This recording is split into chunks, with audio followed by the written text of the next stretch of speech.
الرحمة للي ماتوا، وإن شاء الله أجر وعافية يلي تصاوبوا. وأكيد أنا ما رح أخلي نفسي من المسؤولية، رح أتحمل جزء منها مع أنه أخذنا كل الإجراءات والتدابير اللازمة، ورح نحكي كل شيء بالتفصيل وكل التفاصيل اللي صارت معنا. أولا بالنسبة للي ماتوا، نحن رح نسأل أهل العرف ورح نسأل المشايخ بالبلد.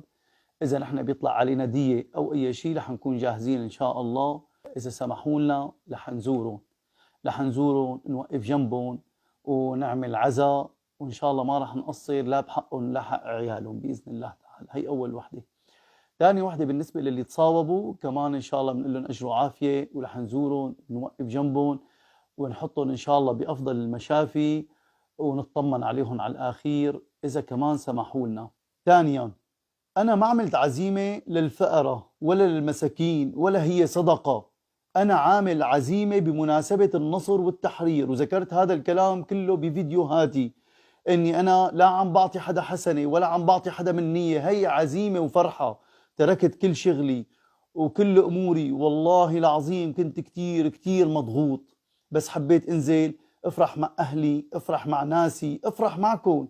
فأنا نزلت من كل قلبي، نزلت لأعمل هالعزيمة لنكون مع بعضنا.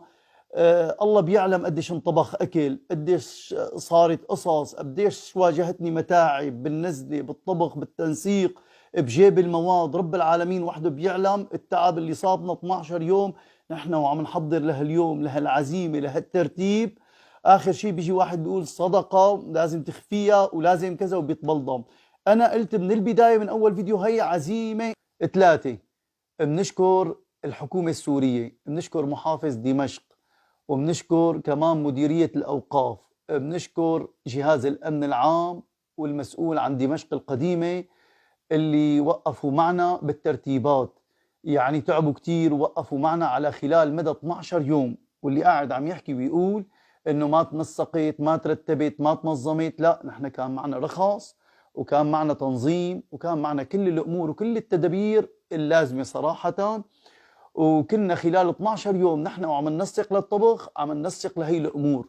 وجماعة ما قصروا، ويشهد الله ما بنحكي إلا اللي صار وما بنحكي إلا اللي لازم يصير.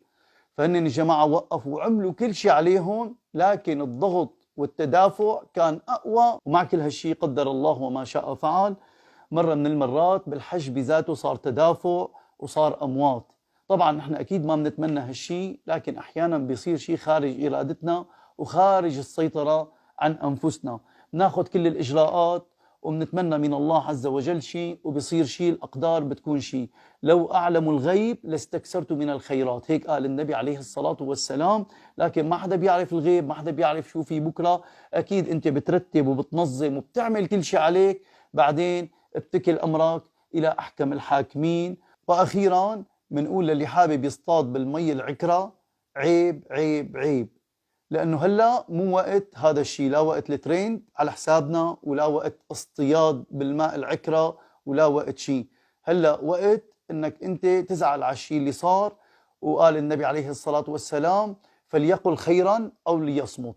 النبي عليه الصلاة والسلام نبه كثير على لسان، وللأسف الشديد هن نفسهم كانوا عم يجوا يعرضوا المساعدات يعرضوا الخدمات، كانوا عم يشجعوا بكل قوة، يلا يا أبو عمر والله يجزيك الخير واللي عملته ما حدا عمله، وشكرا كتير لك يا أبو عمر، والله هذا معدنك الطيب ومعدنك الأصيل. وفجأة بتلاقي 3/4، ما راح أقول الكل، انقلبوا، واللي ما انقلب صار يحكي بالعكس، يعني معاداة.